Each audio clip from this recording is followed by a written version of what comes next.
Olá, é uma alegria estar mais uma vez participando dos trabalhos da Casa Espírita Allan Kardec de Botucatu.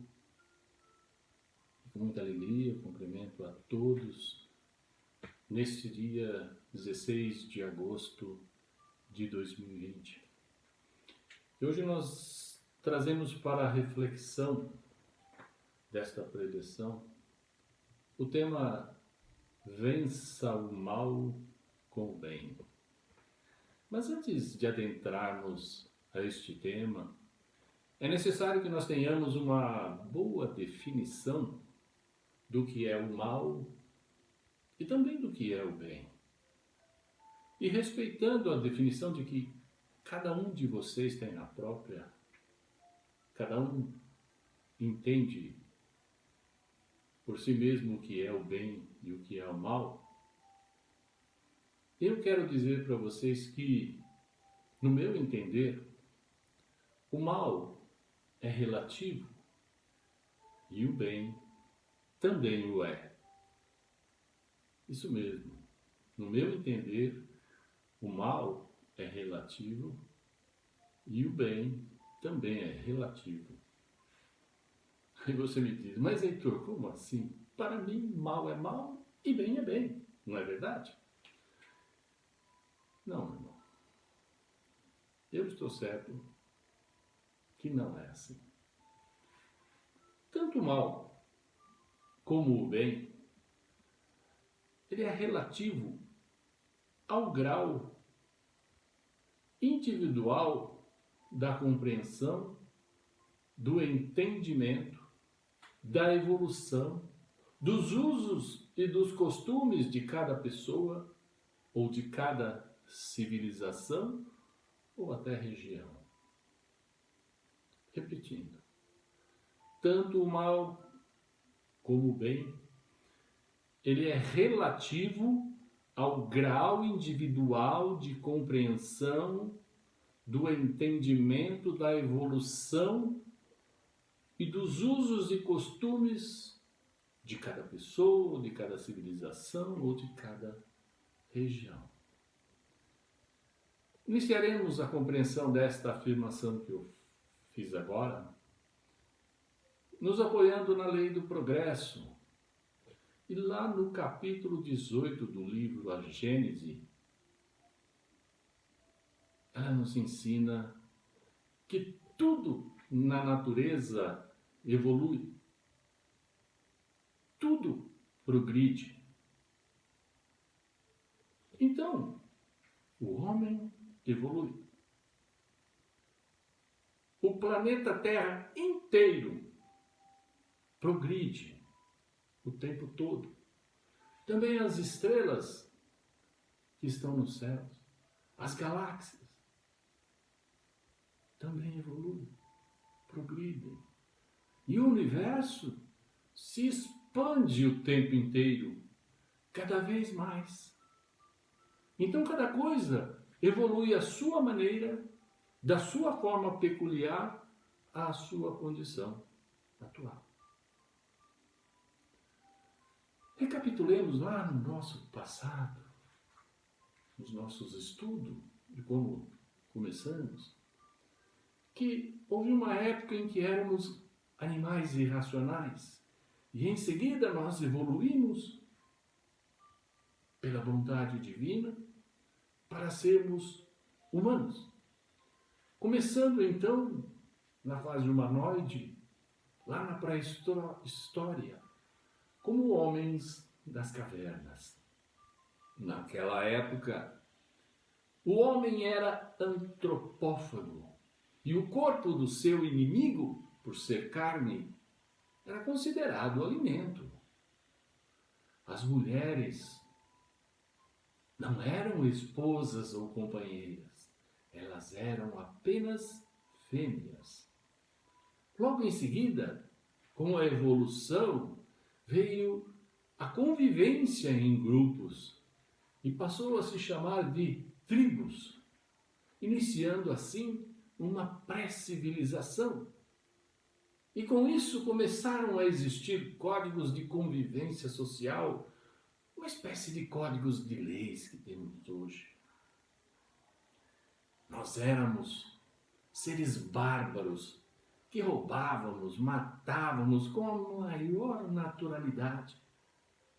Mas, por esse tempo, nós já considerávamos aqueles que ainda estavam na fase de homem de caverna como maus, porque eles comiam carne humana, eles arrastavam as suas fêmeas pelos cabelos.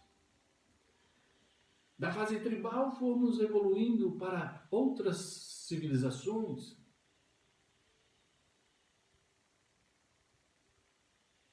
E crescendo cada vez mais o número de habitantes, formando novas culturas, novos conhecimentos, mas sempre convivendo com grupos tribais e com homens pré-históricos. Já com uma diferenciação grande de evolução de um para o outro. E nós sempre, no atual estágio em que estávamos naquela época, olhávamos aqueles que ainda eram menos evoluídos como maus. Não é isso? Mas o que eu estou querendo dizer com tudo isso que eu falei? Vamos exemplificar para ficar mais fácil.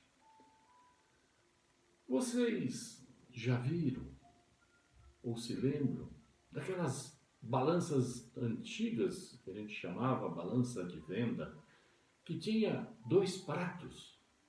No centro, elas tinham um ponteiro, né, ou um fio, chamado de fiel, o fiel da balança. Então, de forma semelhante a essas balanças, entre o bem e o mal, nós nos julgamos ser o fiel da balança, aquele que sabe definir o que é bem e o que é mal. Então, tudo que está à nossa esquerda, a gente considera de mal. E o inverso, ou tudo que está à nossa direita, nós chamamos de bem, sendo nós o fiel da balança. E isso não está errado, pois é assim mesmo que tem que ser. Bom, então, o que é que está errado nisso tudo? O errado, meus irmãos, é a nossa exigência. Isso mesmo.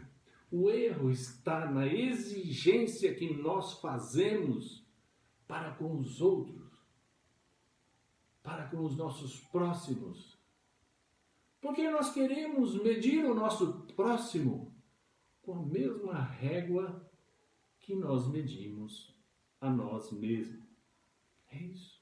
Nós queremos medir sempre o nosso próximo com a mesma régua que nós medimos a nós mesmos. Se nós pararmos para refletir sobre isso, com certeza vamos chegar à conclusão que estamos cometendo uma injustiça para com os terceiros, para com os nossos irmãos espiritualmente mais jovens. Se nos debruçarmos sobre o clássico e eterno exemplo do que acontece nas escolas, vamos compreender que aquele aluno, veterano já de último ano, última série, que também se sente o fiel da balança, ele não pode olhar para os alunos das classes anteriores, classes que ele já passou, e julgar que todos são burros, que todos são incompetentes, são ignorantes, porque eles não sabem tanto quanto ele já sabe. Este veterano escolar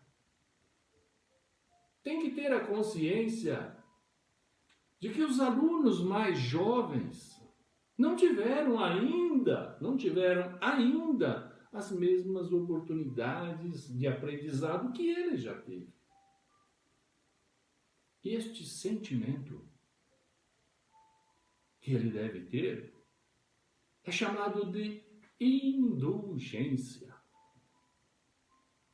Indulgência, que é a forma de compreensão do estágio de aprendizado, do estágio de evolução que cada um de nós estamos.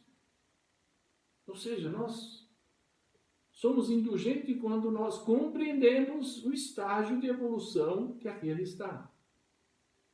Ok? Por exemplo, uma criança ainda não aprendeu tudo que eu aprendi. Ou um espírito mais jovem que eu, como espírito, não teve tempo de aprender como eu. Então nós podemos ver lá no livro dos Espíritos, na lei do progresso, que Deus quer que os povos menos evoluídos convivam com aqueles que mais progrediram, para acelerar a evolução dos primeiros, daqueles menos evoluídos ainda, que viveram menos, reencarnaram menos. Assim também é a formatação dessas instituições escolares que nós exemplificamos, onde são colocados numa mesma escola alunos de graus escolares diferentes, com o intuito de que os mais jovens aprendam mais rápido, se mirando, usando o exemplo dos alunos mais velhos.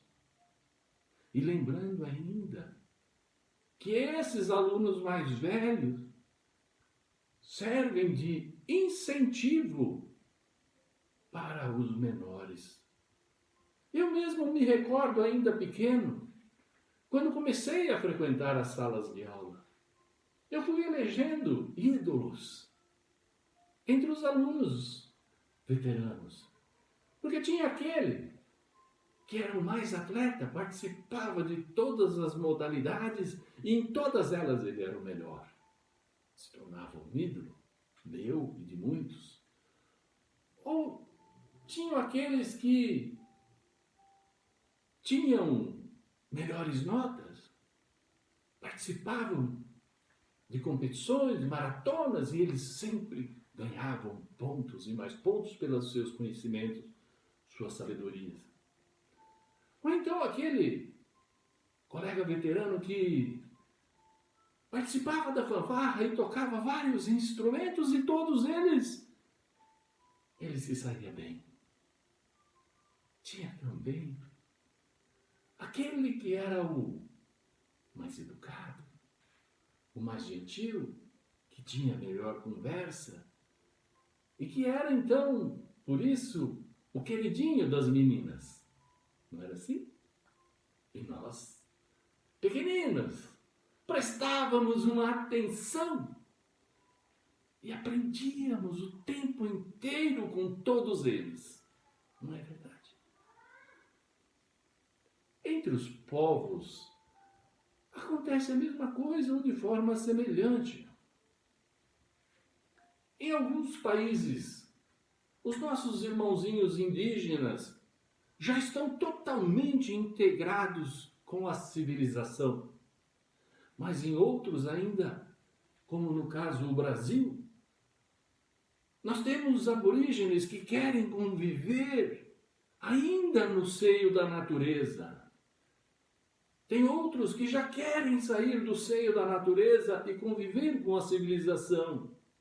E outros já convivem há muito tempo com a civilização e já estão aprendendo muito mais. Então, nós não temos que impedir nem forçar a nada.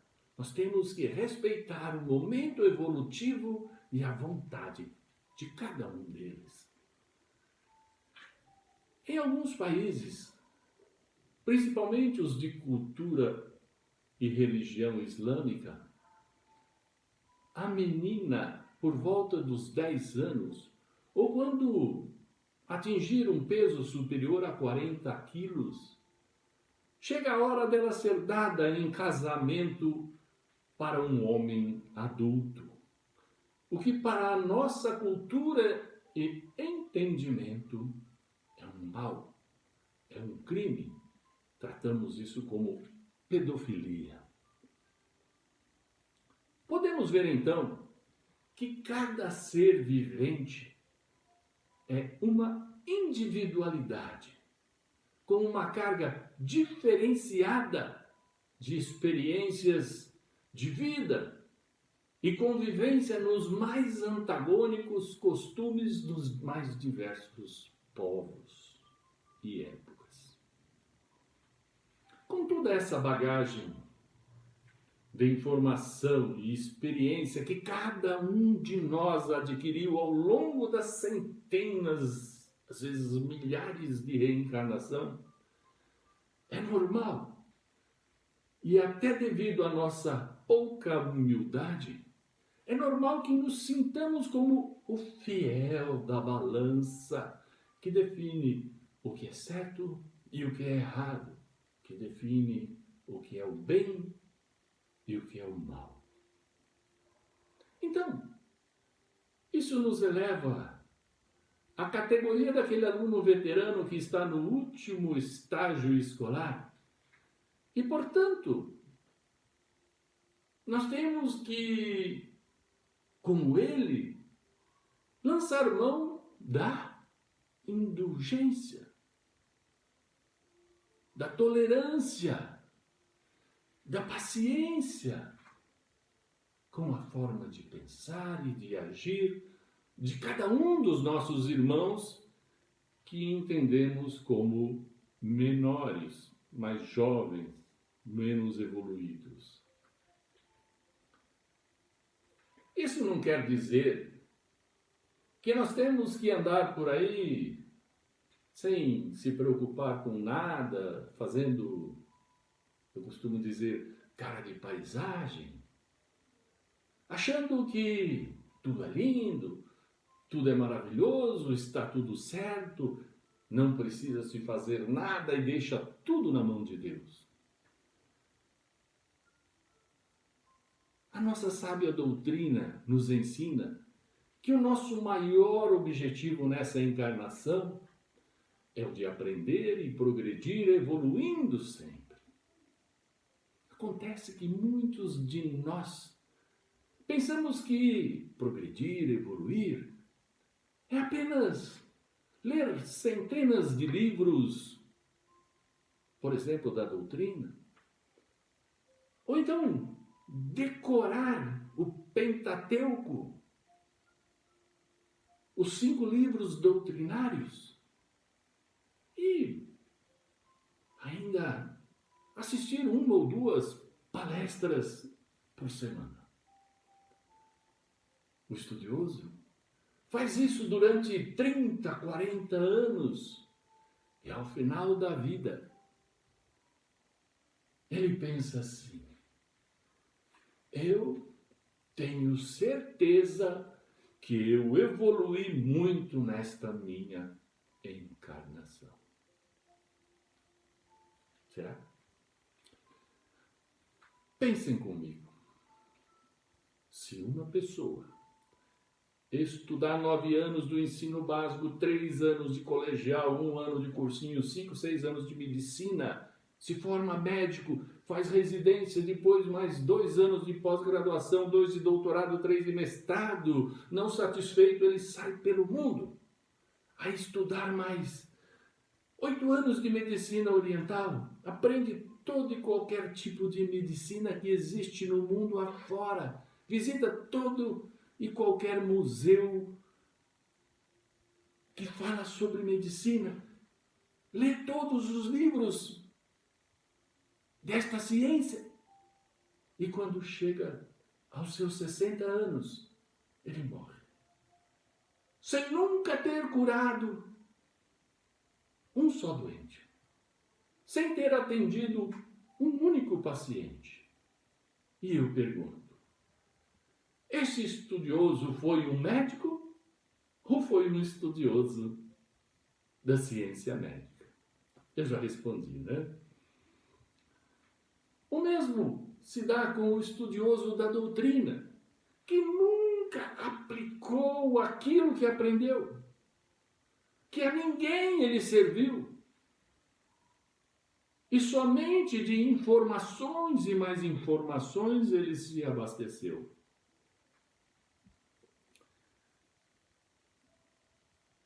Sabendo que cada aprendizado que nós adquirimos é pela graça de Deus. Então é um talento ou uma riqueza que Deus nos permite. E o cristão que estudou a doutrina 40 anos, ou aquele outro estudioso que adquiriu imensos conhecimentos na medicina, são ambos servos de Deus enriquecidos de uma quantidade enorme de talentos. Se analisarmos então, segundo a parábola dos talentos, estes dois irmãos, ao desencarnar, serão arguídos por Jesus da seguinte forma: o que fizeste com os talentos que eu deixei em seu poder? E a eles só caberá replicar: Senhor, eu guardei em meu poder.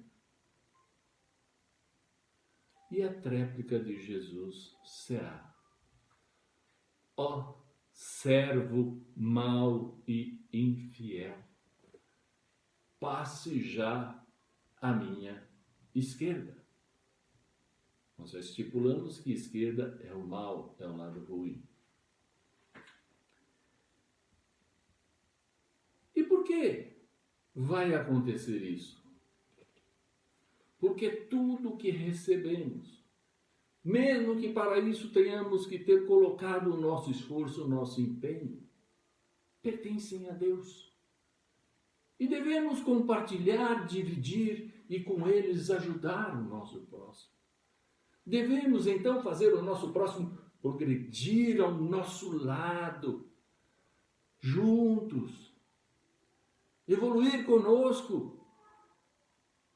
Porque o progresso da humanidade acontece, como diz a doutrina, muito mais rápido e melhor quando ele ocorre em grupo. Mas aí tem sempre aquele que diz assim: mas tem gente que tem dinheiro, né?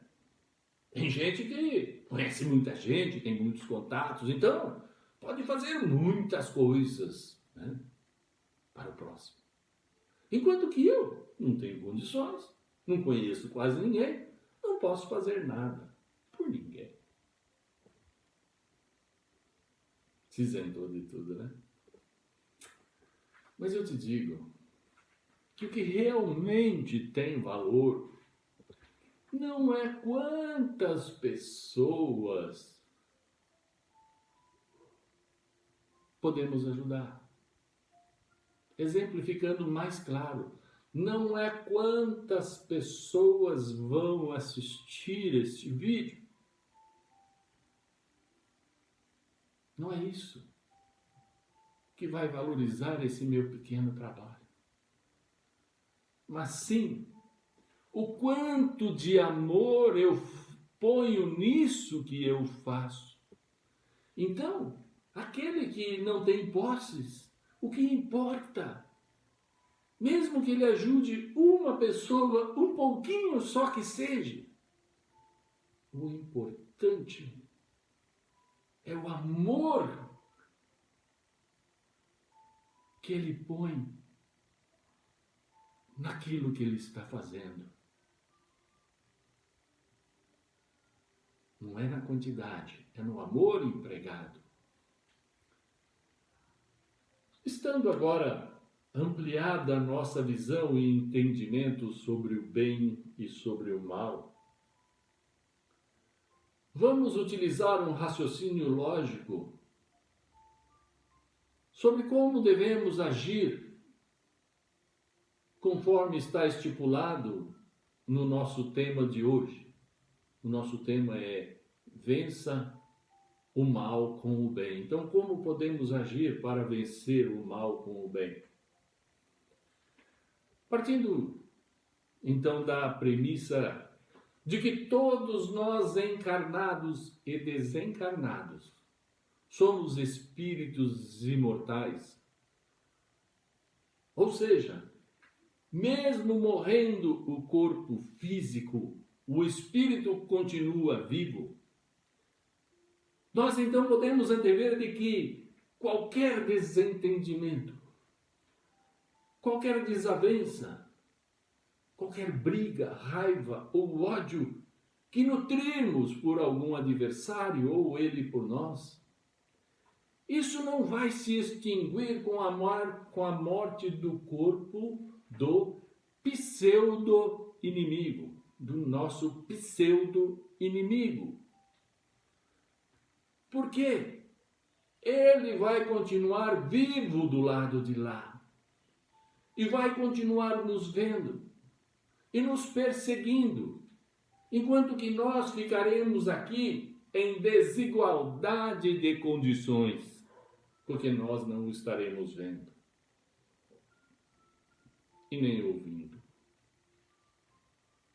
pelo menos conscientemente. Eu acabei de me referir ao inimigo de pseudo-inimigo, porque pseudo quer dizer apelido, falso nome, o mesmo que pseudônimo. Porque, na verdade, esse com quem eu estou em desavença, ele não é meu inimigo. E sim, ele é meu irmão. Apenas no momento, ele está meu inimigo.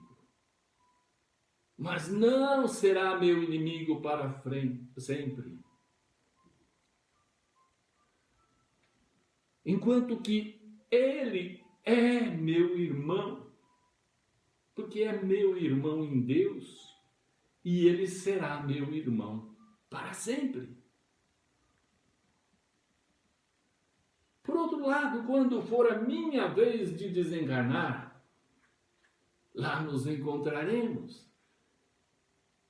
E vamos nos digladiar no mundo espiritual. E quando chegar a vez dele de reencarnar, será então a minha vez da desforra, a minha vez de obsidiar este meu adversário.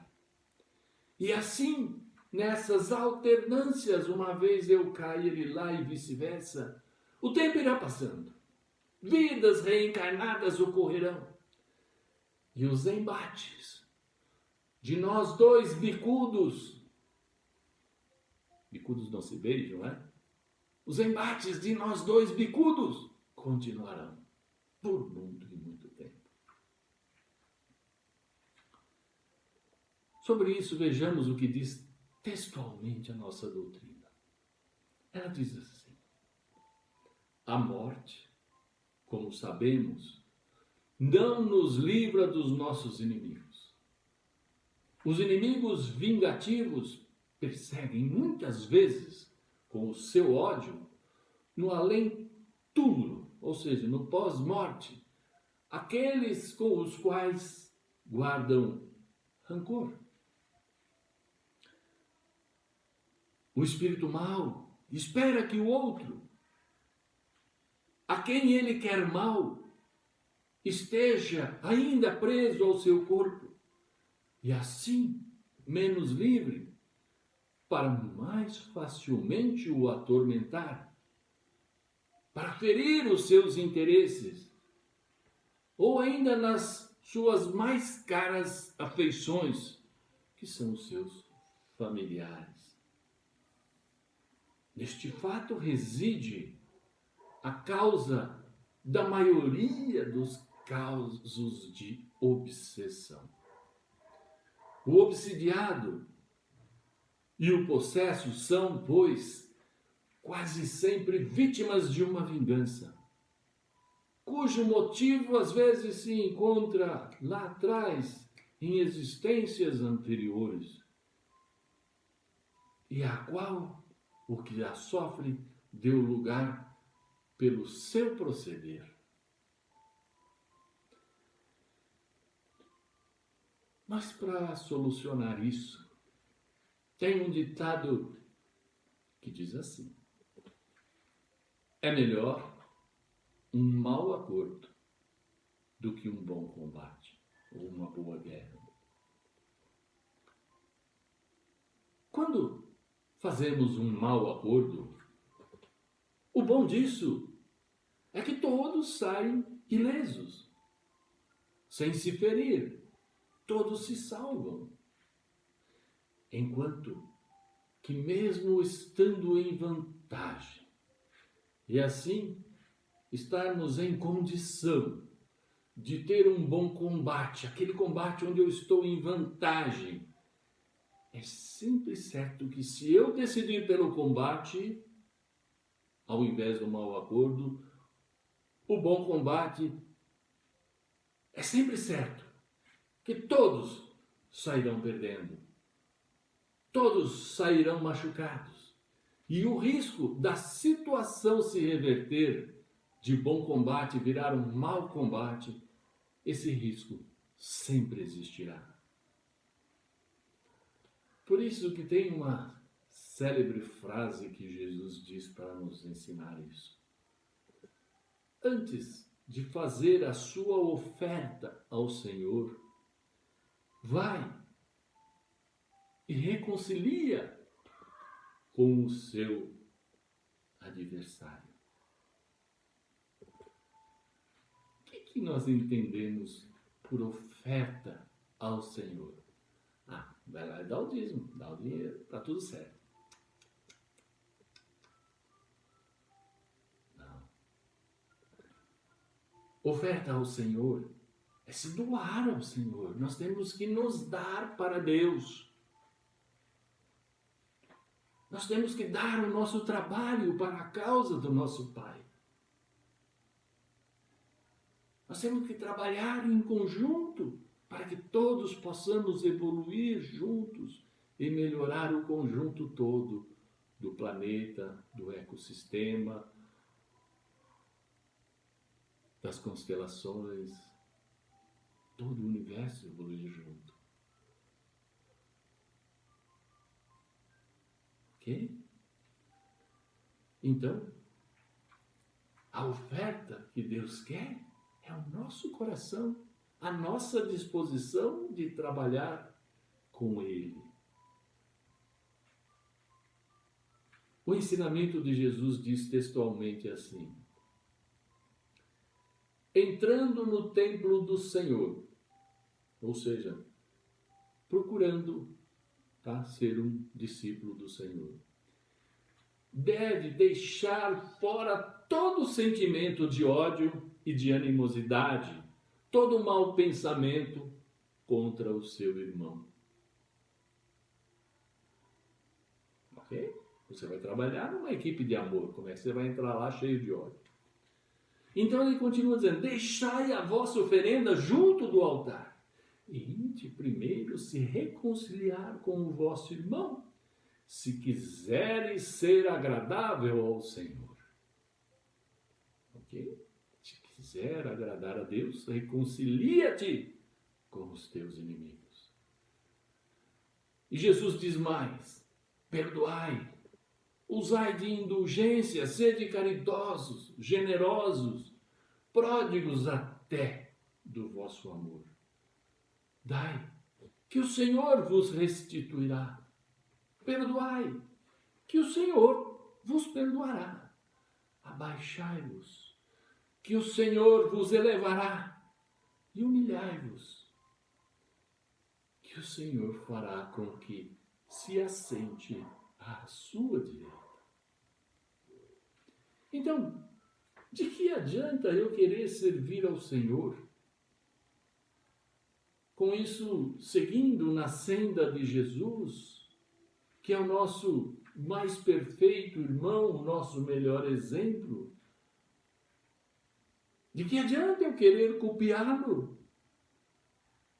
Se eu continuo com o coração carregado de ódio, de raiva, de desejo de vingança, se eu estou carregando inimigos encarnados e também obsessores desencarnados para a senda de Jesus. Não. Jesus disse mais. Ele disse assim, olhe bem isso, deveis amar os desgraçados, deveis amar os criminosos como criaturas que são de Deus. Como é que nós podemos odiar os filhos do nosso Senhor? Se eu souber que alguém odeia meu filho ou minha filha, eu vou me dar bem com aquela pessoa? Ela vai ser agradável a mim? Então, como que eu posso ser agradável ao Senhor, aquele que me deu a vida, aquele que me dá a saúde, que me dá todas as oportunidades, se eu odeio o filho dele?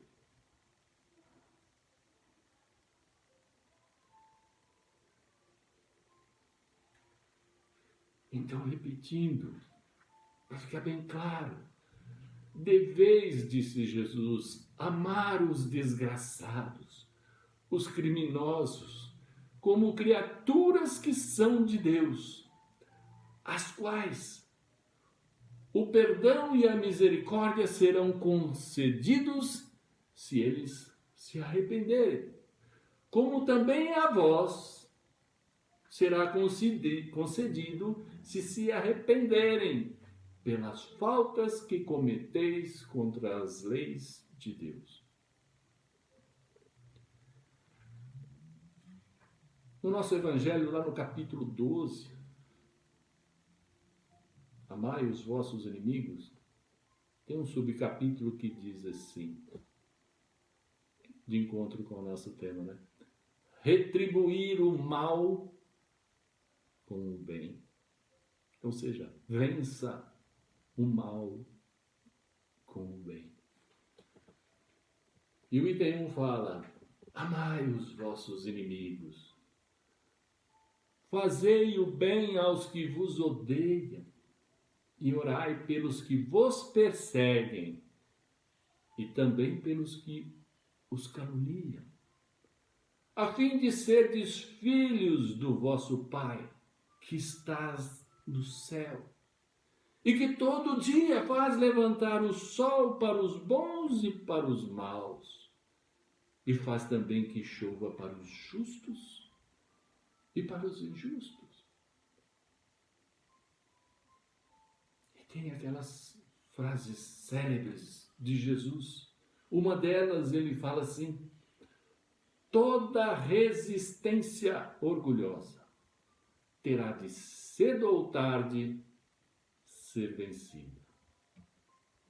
Então o nosso orgulho, mais dia menos dia, água mole, pedra dura, será vencido.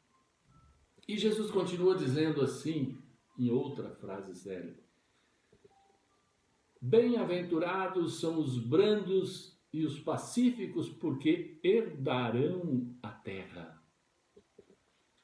Então, com esses ensinamentos, Jesus faz da brandura, da moderação, da mansuetude, da afabilidade, da paciência, leis divinas. E condena ele, por conseguinte, a violência, a cólera e até toda a expressão descortês de que alguém possa usar com alguns de seus semelhantes. Então a benevolência para com os seus semelhantes, fruto do amor ao próximo, produz a afabilidade e a doçura, que lhes são as formas de se manifestar. Então, meus queridos, se a meta dada por Jesus para nós é que sejamos brandos e benevolentes, transformemos então aquele nosso adversário em um aliado. Transformemos o nosso inimigo em um amigo. E principalmente, transformemos o nosso obsessor em um mentor. Em vez de ele nos incentivar para nos jogarmos no buraco, como mentor ele vai nos incentivar a crescer e a evoluir. Olha que lucro. E já indo para o encerramento, eu gostaria de lançar mão de um conto popular. Eu sou sincero em dizer que eu desconheço o autor e desconheço também a íntegra deste conto, mas conheço o essencial que irá contribuir para esse nosso tema. Diz que um empresário da capital chegou bem cedinho numa cidade pequena e no hotel ele reservou 10 apartamentos com 2 lugares por R$ 200 cada um para um dia de pernoite de seus funcionários que viriam em data posterior participar de uma festividade de um seu cliente residente estabelecido naquela cidadezinha. Pagou antecipadamente pela reserva R$ 2.000. E saiu e foi em direção ao seu cliente, que seria o festeiro. O dono do hotel, aquela crise, essa pandemia, ao ver R$ 2.000 na mão, a primeira coisa que ele fez, saiu correndo e foi procurar o seu maior fornecedor, o seu mais importante, que era o produtor rural, aquele que lhe dá a verdura, o ovo, a galinha, o leite, o queijo, a carne de porco, os legumes. Importantíssimo fornecedor. Corre lá e fala, bata da minha conta R$ 2.000 e voltou para o hotel. O produtor, ao ver R$ 2.000 na mão, lembrou de quem? Lembrou do seu fornecedor maior, que é o dono da agropecuária. Correu lá e olha, bate 2.000 da minha conta. O dono da agropecuária, ao ver R$ 2.000 entrando logo cedinho na mão, primeira coisa que ele lembrou, sua querida esposa precisa fazer uma cirurgia muito cara e ele precisa dar um sinal para agendar a cirurgia. Corre ele lá no médico. Chega no médico, olha, eu quero agendar a cirurgia da minha esposa, estou lhe dando R$ 2.000. E volta feliz para trabalhar. O médico, ao ver R$ 2.000 logo de manhã na sua mão, lembrou-se que a filha vai se casar no mês seguinte. E ele precisava contratar o buffet e o salão do hotel. Saiu correndo, foi lá no hotel e entregou para o dono do hotel R$ 2.000 de adiantamento pelo buffet e o salão, que seria o local do casamento da sua filha. Quando foi por volta de meio-dia, o empresário volta meio sem jeito e procura o dono do hotel e diz que, por um motivo particular do seu cliente, a festa foi adiada e que ele voltaria numa outra data para reservar novamente os 10 apartamentos. O dono do hotel, então, lhe devolve os R$ 2.000. Bem, ninguém praticamente ficou ou gastou dinheiro nisso tudo. Mas o giro da economia resolveu graves problemas financeiros de muita gente. Não é verdade? Trazendo isso ou este conto popular para o nosso tema, que é vença o mal com o bem, nós ficaremos mais ou menos assim. Se por nosso lado temos um adversário, procuremos esse adversário. Vamos nos reconciliar com ele, ajudando-o, socorrendo-o em alguma dificuldade e perdoando-o de alguma forma, para que não haja mais desavenças. Este nosso pacificado adversário, de sua parte, sentirá a maravilhosa sensação de não viver mais aquela disputa constante que tínhamos anteriormente. E com certeza, ele irá querer se reconciliar com outros de seus desafetos. Adversários estes que, consequentemente, com ele se reconciliarão e quererão se reconciliar com outros, e mais outros, e outros se reconciliando com outros, até que em um glorioso dia, algum de nossos esquecidos adversários venham conosco se reconciliar. E assim, tal qual o giro da economia trouxe ótimas soluções, o giro do bem, o giro do amor ao próximo, fará mudar o nosso convívio social, transformando o nosso planeta, que é um mundo de expiação e provas, onde o mal ainda é em maior número, ajudando-o, de fato, na transição para um mundo de regeneração, onde, vencendo o mal, o bem reinará soberano por todo o sempre. Que Deus abençoe a todos nós. Que assim seja. Gratidão.